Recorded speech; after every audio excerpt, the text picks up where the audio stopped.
Hello guys, welcome to our channel which is Jeeva biology. तो जैसे मैंने आप लोगों को पहले वीडियोस में बताया था कि डिफरेंट अमाइनो एसिड्स के डिफरेंट क्राइटेरियाज होते हैं कि जिसके बेसिस पे हम उसको डिफरेंशिएट करते हैं। तो इस वीडियो में हम देखने वाले हैं नॉमेनक्लेचर एंड क्लासिफिकेशन।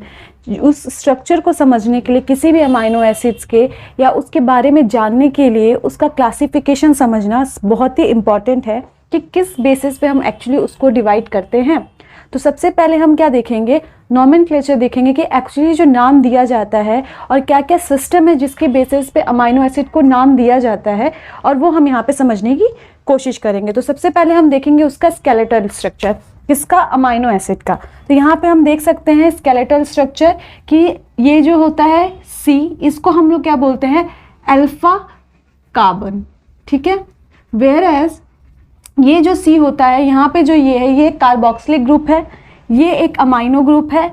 यहाँ पे हमें एक H दिख रहा है और यहाँ पे एक R दिख रहा है। तो R के बारे में हमने क्या डिस्कस किया था कि R क्या है, एक फंक्शनल ग्रुप है, और यही फंक्शनल ग्रुप क्या करता है, हमें डिटरमाइन करने में हेल्प करता है कि कौन सा अमाइनो एसिड का क्या बेसिस है, मतलब उसकी क्या कैरेक्टर है या उसको हम किस कैटेगरी में रख सकते हैं। तो वो हम यहाँ पे देखने की अब कोशिश करेंगे। तो जैसे कि अगर हम नेमिंग की बात करें तो सबसे पहले हम क्या देखेंगे, नंबरिंग के बारे में देखेंगे। नंबरिंग क्या होता है कि जैसे कि जो कार्बन का जब अभी हम नंबरिंग करते हैं समझने के लिए, तो वो कहाँ से स्टार्ट करते हैं और किस डायरेक्शन में किया जाता है। तो यहाँ पे मैंने एक एग्जांपल लिया हुआ है, किसका, लाइसिन का। लाइसिन हम लोगों को पता है कि ये क्या होते हैं, पॉजिटिवली चार्ज अमाइनो एसिड्स, ठीक है। तो लाइसिन की अगर मैं नंबरिंग करूँ तो मैं कहाँ से स्टार्ट करूँगी, हमेशा जो नंबरिंग स्टार्ट होती है वो कहाँ से स्टार्ट होती है, अल्फा कार्बन से। तो ये क्या होता है, अल्फा कार्बन जो होता है उसको हम फर्स्ट मान सकते हैं। फिर उसके बाद जो डायरेक्ट जितने हाइड्रोकार्बन्स यहाँ पे एडेड हैं उनको हम समझ सकते हैं, उसको हम काउंट कर सकते हैं। जैसे कि 1 2 3 4 5। अगर हम लोग दूसरी लैंग्वेज में देखें, alpha, beta, gamma, delta and epsilon, ये क्या है, हमारे डिफरेंट नंबरिंग है किसके, कार्बन्स की। तो हमेशा ध्यान में ये रखना है कि कार्बोक्सिलिक ग्रुप का जो कार्बन है उसको कभी भी ऐड नहीं करेंगे। उसको क्या बोला जाता है, अल्फा कार्बोक्सिलिक ग्रुप। इसको क्या बोला जाएगा, अमाइनो ग्रुप को अल्फा अमाइनो ग्रुप। ओके, आप इसको कभी भी नंबरिंग नहीं करेंगे। जो एक्स्ट्रा आर ग्रुप में, जो फंक्शनल ग्रुप में हमने कार्बन्स ऐड किए हैं, हाइड्रोकार्बन्स ऐड किए हैं, उसको हम काउंट करेंगे और उसी को हम समझेंगे, और उसी का मेन रोल होता है। तो उसी को हम कैसे कर सकते हैं, alpha, beta, delta, gamma, epsilon. तो इससे हम अपने इसको बेहतर तरीके से काउंटिंग करने में हेल्प कर। अब हम देखेंगे कि कुछ एक बहुत इंपॉर्टेंट प्रॉपर्टी होती है किसकी, अमाइनो एसिड्स की, कि जो अमाइनो एसिड्स होते हैं वो हमेशा क्या फॉर्म करते हैं, नॉन सुपर इम्पॉसिबल इमेज। इसका मतलब क्या होता है कि ये कभी भी मिरर इमेज फॉर्म नहीं करते हैं। तो अगर मैं आप लोग को बेसिक से समझाने की कोशिश करूँ कि मिरर इमेज क्या होता है, तो जैसे कि हम लोग बचपन में देखते थे कि ये अगर आर है, जो मिरर के सामने अगर ये आर बन रहा है तो यहाँ पे भी एग्जैक्ट सेम बनेगा। तो इसको हम क्या बोलते थे, एक मिरर इमेज फॉर्म होना बोलते थे। क्योंकि हमें पता है कि अगर आप इसी का एग्जांपल लें और अगर आप इसको मिरर इमेज बनाने की कोशिश करें, अगर मैं यहाँ से इसको बाइसेक्ट कर देती हूँ, यहाँ पे मिरर करती हूँ, क्या ये सिमिलर एज सच बनाएगा, एज सच इसका जो यहाँ पे आपको यहाँ पे एंटिटीज देखने को मिल रही है, क्या यहाँ दूसरी साइड पे आपको सेम देखने को मिलेंगी, नहीं। तो इसीलिए ये क्या बनाता है, नॉन सुपर इम्पॉसिबल इमेजेस, और इसी को हम क्या बोलते हैं, स्टीरियो आइसोमर्स। और जो अमाइनो एसिड्स के होते हैं उसमें स्टीरियो आइसोमर्स की एक क्लास होती है जिसको हम इनएनिटोमर्स कहते हैं। तो उसमें हमको क्या देखने को मिलता है कि ये कभी भी क्या करते हैं, कभी भी मिरर इमेज फॉर्म नहीं करते हैं। बट इसमें भी एक एक्सेप्शनल केस है जो कि है ग्लाइसिन का। ग्लाइसिन के केस में अगर देखें तो हाँ, वहाँ पर एक मिरर इमेज फॉर्म होती है, बट वो एक एक्सेप्शनल केस है। अदरवाइज मैक्सिमम अमाइनो एसिड्स जो होते हैं वो कभी भी मिरर इमेज फॉर्म नहीं करते हैं। अगर एक और क्वेश्चंस जनरली पूछा जाता है कि नंबर ऑफ स्टीरियो आइसोमर्स क्या होगा, कि अगर मुझसे पूछा जाए कि इस कार्बन का नंबर ऑफ स्टीरियो आइसोमर्स क्या होंगे, तो नंबर ऑफ स्टीरियो आइसोमर्स जो होता है वो हमेशा क्या होता है, number of stereo isomers is equals to 2n, where n is equals to number of carbon. Okay, तो आप हमेशा जब भी नंबर ऑफ स्टीरियो आइसोमर्स का क्वेश्चन आता है, ये बेसिकली 1 मार्क के क्वेश्चंस होते हैं कॉम्पिटिटिव एग्जाम में भी, during your BSc, MSc etcetera. तो ये जनरली पूछ लिया जाता है कि लाइसिन में जो सुपर इम्पॉसिबल इमेज बनेगी या जो स्टीरियो आइसोमर है उसका जो नंबर होगा वो कितना होगा, तो वो आप यहाँ पे काउंट करके यहाँ पे आप बता सकते हैं। ठीक है, एक और चीज़ हम लोग डिस्कस करते हैं वो है DL कॉन्फ़िगरेशन। तो जब भी हम लोग नेमिंग करते हैं अमाइनो एसिड्स का, वो हमेशा हम किस बेसिस पे लेते हैं, L कॉन्फ़िगरेशन में।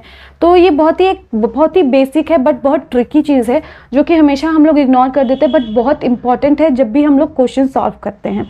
तो जो अमाइनो एसिड है, अगर यहाँ पे आप देखो तो आपको क्या डिफरेंस दिख रहा है, आपको एक इन लोगों की इनकी अमाइनो ग्रुप की और कार्बोक्सिल ग्रुप की पोजीशनिंग में चेंज दिख रहा है कि डी कॉन्फ़िगरेशन में आपको क्या दिख रहा है, वाइस वर्सा, जैसे उसका है उसका जस्ट अपोजिट यहाँ पे आपको देखने को मिल रहा है। तो इसी के बेसिस पे एक आइडिया लगा सकते हो कि ये किस बेसिस पे है। जहाँ पे इलेक्ट्रोनेगेटिव ग्रुप अगर लेफ्ट साइड में होगा तो उसको क्या बोलेंगे, L कॉन्फ़िगरेशन, और अगर वो राइट साइड पे होगा तो उसको हम क्या बोलेंगे, डी कॉन्फ़िगरेशन। इलेक्ट्रोनेगेटिव ग्रुप मतलब कि जो जल्दी अपना एन जो है जो डोनेट करे, जो अपना इलेक्ट्रॉन को डोनेट करे, उसको हम लोग बोलते हैं इलेक्ट्रोनेगेटिव ग्रुप। तो वो जिस साइड पे होगा वो डिटरमाइन करेगा कि ये कौन सी कॉन्फ़िगरेशन में होगा। और जो अमाइनो एसिड का स्ट्रक्चर है वो जनरली ग्लिसरल्डिहाइड की उससे रिसेंबल करता है, तो उसके बेसिस पे भी हम उसको थोड़ा सिमिलैरिटी देख के उसको हम लोग डिटरमाइन करते हैं। तो इस बेसिस पे हम डी और एल कॉन्फ़िगरेशन को डिफ्रेंशिएट करते हैं। तो अगर हम यहाँ पे देखें तो ये एकदम एग्जैक्ट किसकी तरह है, जो अमाइनो एसिड का बेसिक स्ट्रक्चर होता है। और इसी के लिए जो हमारा कॉन्फ़िगरेशन अगर पूछा जाए कि अमाइनो एसिड का कौन सा कॉन्फ़िगरेशन है, डी या एल, तो हम लोग हमेशा किसको लेंगे, एल कॉन्फ़िगरेशन को लेंगे। दूसरा सिस्टम देखा जाता है RS सिस्टम। RS सिस्टम क्या होता है, जैसे कि अगर मैं यहाँ पे बात करूँ, यहाँ पे आपको एक नॉर्मल अमाइनो एसिड का स्केलेटल स्ट्रक्चर दिख रहा होगा जो कि नॉर्मल है, ठीक है। तो इसमें क्या होता है कि जो हैवियर साइड होता है वहाँ से आप लाइटर की तरफ मूव करते हैं। हैवियर साइड में किसकी बात कर रही हूँ, मॉलिक्यूलर वेट की बात कर रही हूँ।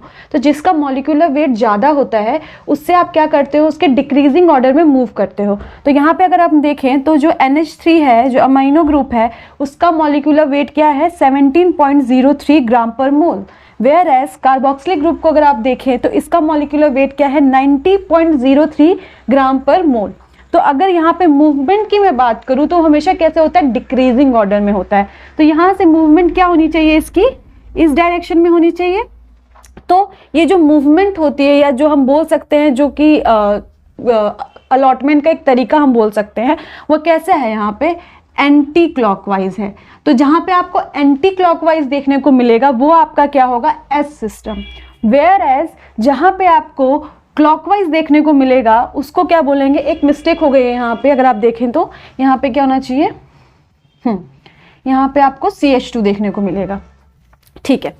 तो यहाँ पे अगर आप ध्यान से देखें तो यहाँ क्या होना चाहिए, COO-, ठीक है, जो भी है। हाँ, तो अगर यहाँ पे हम देखें तो मूवमेंट कैसी होनी चाहिए, यहाँ से यहाँ की तरफ होनी चाहिए, और जो मूवमेंट यहाँ से यहाँ तक होगी तो ये क्या हो गया, एक क्लॉकवाइज मूवमेंट हो गई। तो जब क्लॉकवाइज मूवमेंट होगी तो उसको हम किस में कंसीडर करेंगे, R सिस्टम में कंसीडर करेंगे।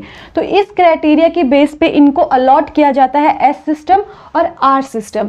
तो आप लोग इससे आइडिया लगा सकते हैं कि कौन सा सिस्टम हम अमाइनो एसिड को अलॉट करते हैं। तो ऑफकोर्स इट्स S सिस्टम की जो अमीनो ग्रुप होता है वो हमेशा लेफ्ट साइड में होता है, और जो कार्बोक्सिलिक ग्रुप होता है वो हमेशा राइट साइड में होता है। तो दो चीज़ें हमें पता लग गई हैं कि अगर सिस्टम की बात की जाए तो कौन सा सिस्टम होता है अमाइनो ग्रुप का, वो होता है S सिस्टम। और जहाँ पे अगर कॉन्फ़िगरेशन की बात की जाए, D या L कॉन्फ़िगरेशन। तो ये दो चीज़ें हमने सीखी, प्लस उसकी नंबरिंग सीखी कि 1 2 3 4 5 कैसे हम नंबरिंग कहाँ से शुरू करते हैं। अब हम आगे देखेंगे इसका क्लासिफिकेशन, कि जो भी मैंने आप लोगों को जब स्ट्रक्चर के बारे में बताया था तो हमने उस टाइम पे क्या बात की थी कि कैसी कैसी कैटेगरीज होती हैं, किस किस बेसिस पे हम इनको डिवाइड करते हैं और सब ग्रुप में डिवाइड करते हैं।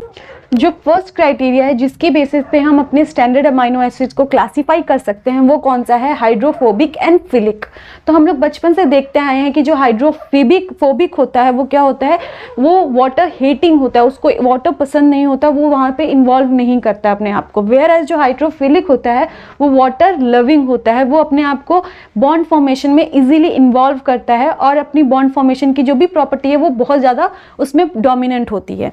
तो अगर हम लोग हाइड्रोफोबिक की बात करें तो वो क्या करता है, इन्वॉल्व इन हाइड्रोफोबिक इंट्रैक्शन। यही बात मैंने अभी आपको बताई कि ये कौन से इंट्रैक्शन में इन्वॉल्व होता है, हाइड्रोफोबिक इंट्रैक्शंस में, जो कि जनरली कहाँ होते हैं, इंटीरियर में होते हैं। जनरली यहाँ पे हम किसकी बात करें, अमाइनो एसिड्स की बात करें, तो हम यहाँ पे क्या देखेंगे, ग्लोब्यूलर प्रोटीन के बारे में देखेंगे कि जो ग्लोब्यूलर प्रोटीन है उसके इंटीरियर में पाया जाता है और हाइड्रोफोबिक इंट्रैक्शन में इन्वॉल्व होते हैं। कौन, जो भी हमारे हाइड्रोफोबिक अमाइनो एसिड्स हैं। वेयर एज जो हाइड्रोफिलिक है वो किस में इन्वॉल्व है, हमारे हाइड्रोफिलिक इंट्रैक्शन में इन्वॉल्व है और मोस्टली कहाँ पाया जाता है, एक्सटीरियर ऑफ ग्लोब्यूलर प्रोटीन। क्योंकि हमें पता है अमाइनो एसिड्स किस लिए आते हैं, अमाइनो एसिड्स का जो फर्दर स्ट्रक्चर जो भी फॉर्म होता है वो किस बेसिस पे फॉर्म होता है, वो हम क्या बनाने के लिए करते हैं, प्रोटीन बनाने के लिए करते हैं। तो ऑफकोर्स यहाँ पे हम प्रोटीन की बात करेंगे कि ये प्रोटीन के किस हिस्से में पाया जाता है, तो मोस्टली ये हमारे एक्सटीरियर में पाया जाता है। इसीलिए ये किस में इन्वॉल्व होता है, बॉन्ड फॉर्मेशन में विद अदर प्रोटीन। ठीक है, तो इससे हमें ये माइंड में रखना है हमेशा पढ़ते वक्त कि जो हाइड्रोफिलिक होगा वो एक्सटीरियर में प्रेजेंट होगा। क्यों, क्योंकि उसका काम क्या है, बॉन्ड फॉर्मेशन का। क्योंकि इसकी प्रॉपर्टी क्या है, हाइड्रोफिलिक प्रॉपर्टी है, इसका वाटर लविंग प्रॉपर्टी है। वेयर एज हाइड्रोफोबिक जो होगा वो हमेशा कहाँ पाया जाएगा, इंटीरियर में। क्यों, क्योंकि इसको बिल्कुल पसंद नहीं किसी से बॉन्ड वॉन्ड बनाना, ये अपने में ही रहता है। और जो हाइड्रोफोबिक होता है उसका एक मेन क्राइटेरिया होता है कि ये क्या करता है, स्टेबिलिटी प्रोवाइड करता है किसको, हमारे प्रोटीन के स्ट्रक्चर को। तो ये भी आप दिमाग में रख सकते हैं कि स्टेबिलिटी प्रोवाइड करने के लिए हाइड्रोफोबिक और इंट्रैक्शन के लिए हमारा हाइड्रोफिलिक। नेक्स्ट क्लासिफिकेशन जो हम करेंगे वो हमारे पोलर और नॉन पोलर में करेंगे। नॉन पोलर और जो पोलर होते हैं वो क्वाइट सिमिलर है किससे, हाइड्रोफोबिक और हाइड्रोफिलिक से। तो अगर हम नॉन पोलर की कैटेगरी देखें तो दो कैटेगरीज होती है, एक होती है एलिफेटिक और दूसरी होती है एरोमेटिक। वेयरएज पोलर में अगर हम देखें तो एक होता है अनचार्ज ग्रुप्स, दूसरे क्या होते हैं, चार्ज ग्रुप्स। चार्ज ग्रुप्स में अगर उसको डिवाइड किया जाए तो पॉजिटिवली चार्ज और नेगेटिवली चार्ज। तो अगर एलिफेटिक, एरोमेटिक, अनचार्ज चार्ज के हम क्राइटेरिया देखें तो वो कुछ ऐसी हैं। तो फर्स्ट जो हम क्लासिफिकेशन देखने वाले हैं वो किसका देखने वाले हैं, नॉन पोलर का।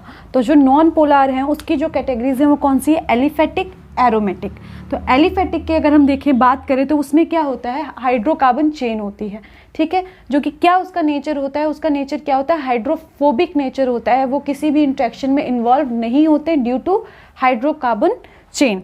और इसीलिए क्योंकि ये इंटरेक्टिव नहीं होते हैं, ज़्यादा रिएक्ट नहीं करते हैं, इसीलिए जो प्रोटीन का इंटरनल स्ट्रक्चर होता है उसको स्टेबलाइज करते हैं। तो जहाँ भी स्टेबलाइजेशन की बात आएगी प्रोटीन के, वहाँ पे किसकी इन्वॉल्वमेंट आपको दिखेगी, वहाँ पे आपको एलिफेटिक ग्रुप्स की इन्वॉल्वमेंट दिखेगी। वेयर एज अगर एरोमेटिक की बात की जाए तो एरोमेटिक क्या होते हैं, ये ज़्यादातर एम्फीपैटिक नेचर दिखाते हैं। इसका मतलब क्या होता है कि ये sometimes hydrophobic whereas sometime hydrophilic, ये दोनों टाइप का नेचर शो करते हैं, इसीलिए इसको एम्फीपैटिक नेचर कहा जाता है। ड्यू टू देयर रिंग्स, इनके पास क्या होते हैं, डिफरेंट टाइप की रिंग्स होती है, जिसका हमने कहाँ पे जिक्र किया था, अपने स्ट्रक्चर्स में जिक्र किया था कि क्या होते हैं, हाइड्रोक्सिल ग्रुप के साथ बेंजीन रिंग प्रेजेंट होती है, किसी में आयोडीन रिंग्स प्रेजेंट होती हैं। इन सब रिंग्स की वजह से क्या होता है, इनका जो एब्जॉर्प्शन होता है वो बहुत हाई होता है, जिसकी वजह से ये क्या करते हैं, अपना एब्जॉर्प्शन शो करते हैं और उसी की वजह से ये लोग क्या करते हैं, फ्लोरेसेंस भी शो करते हैं। इसीलिए इनको क्या कहा जाता है, स्पेक्ट्रोस्कोपिक प्रोटीन। ठीक है, तो जब भी स्पेक्ट्रोस्कोपिक प्रोटीन या फ्लोरेसेंस गिवन प्रोटीन या अमाइनो एसिड्स जिसको भी बात की जाए, उसमें कौन इन्वॉल्व होता है, उसको बनाने में कौन इन्वॉल्व होता है, वो हमारे एरोमेटिक अमाइनो ग्रुप्स जो होते हैं उसमें इन्वॉल्व होते हैं। तो अगर हम लोग इसकी बात करें तो इसमें कौन होता है, यहाँ पे हमको ट्रिप्टोफैन, टायरोसिन और फिनाइलएलेनिन दिखेगा, जो कि हमें बताएगा क्या कि ये क्या प्रेजेंट है, यहाँ पे एक एरोमेटिक ग्रुप प्रेजेंट है। तो ये कुछ कैटेगराइजेशन है जिसके बेस पे हम इसको डिवाइड करते हैं डिफरेंट ग्रुप्स में। अब हम देखेंगे दूसरा ग्रुप। नेक्स्ट ग्रुप जो हम देखेंगे जिसके बेस पे हमने कैरेक्टराइज किया है किसको, अमाइनो एसिड्स को, वो है पोलर ग्रुप्स। तो पोलर ग्रुप्स में हम देखेंगे क्या, अनचार्ज्ड और चार्ज्ड। जो अनचार्ज होते हैं वो कहाँ इन्वॉल्व होते हैं, ये वाटर सॉल्युबल होते हैं, मतलब कि जो भी वाटर रिलेटेड बॉन्ड फॉर्मेशन होता है या जो भी हमारा H बॉन्ड होता है या जो भी हमारे अदर पोलर ग्रुप्स के साथ बॉन्ड फॉर्म करने का जो काम होता है वो कौन करता है, हमारे अनचार्ज ग्रुप करते हैं। इनका इन्वॉल्वमेंट आपको इलेक्ट्रोस्टैटिक में या सॉल्ट ब्रिज फॉर्मेशन में बिल्कुल भी नहीं दिखेगा। ये कहाँ पे इन्वॉल्व होते हैं, ये हमारे इन्वॉल्व होते हैं कहाँ पे, H बॉन्ड फॉर्मेशन में ये बेसिकली इन्वॉल्व होते हैं, क्योंकि इनके मोस्टली अगर आप देखें स्ट्रक्चर, इनके पास क्या होता है, हाइड्रोक्सिल ग्रुप होता है, OH की प्रेजेंस देखने को मिलती है, सल्फर की प्रेजेंस देखने को मिलती है, जो कि इनको हेल्प करते हैं हमारे बॉन्ड फॉर्मेशन में।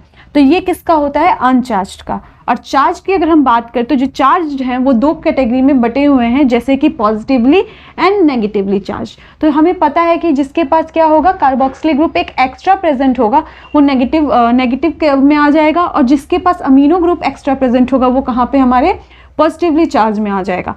अब जब जो पॉजिटिवली चार्ज होते हैं वो भी कहाँ इन्वॉल्व होते हैं, इलेक्ट्रोस्टैटिक इंट्रैक्शन में। जब भी इलेक्ट्रोस्टैटिक की बात की जाती है, मतलब क्या, इलेक्ट्रॉन आयन को डोनेट किया जा रहा है या तो लिया जा रहा है, उसको हम बोलते हैं इलेक्ट्रोस्टैटिक इंट्रैक्शन। तो जैसे कि यहाँ पे हमको पॉजिटिवली जो चार्ज होते हैं वो भी इलेक्ट्रोस्टैटिक इंट्रैक्शन में इन्वॉल्व होते हैं, वेरस जो नेगेटिवली चार्ज होते हैं वो भी हमारे इलेक्ट्रोस्टैटिक इंट्रैक्शन में इन्वॉल्व होते हैं। किसके साथ, जो कि पॉजिटिवली चार्ज अमाइनो एसिड होते हैं उनके साथ। और ये क्या करते हैं, एक सॉल्ट ब्रिज का भी फॉर्मेशन करते हैं। ये सॉल्ट ब्रिज का फॉर्मेशन आपको देखने को ज़्यादातर मिलता है एस्पारेजिन, एस्पार्टेट, और जो एस्पारेजिन और एस्पार्टेट के बीच में, इन सब के बीच में आपको सॉल्ट ब्रिज देखने को मिलता है। और ये आपको पूरा इसी के साथ आपके क्या कंप्लीट होता है, क्लासिफिकेशन कंप्लीट होता है। तो हमने आज क्या देखा, हमने बहुत सारी क्लासिफिकेशन के मेथड देखे, कैटेगरीज देखे, जिस कैटेगरीज में हम अपने क्लासेस को डिवाइड करते हैं। और आगे भी हम ऐसी चीज़ों को और पढ़ेंगे और डीपली समझने की कोशिश करेंगे। अगर आपको ये वीडियो यूज़फुल लगती है और आपको हेल्प मिलता है तो प्लीज़ हमें बताइए, और तब तक के लिए हमारी वीडियो को लाइक कीजिए, चैनल को सब्सक्राइब कीजिए, और कोई भी क्वेरी हो, कुछ भी पूछना हो, कुछ सजेशन देना हो तो प्लीज़ कमेंट में बताइए। Thank you.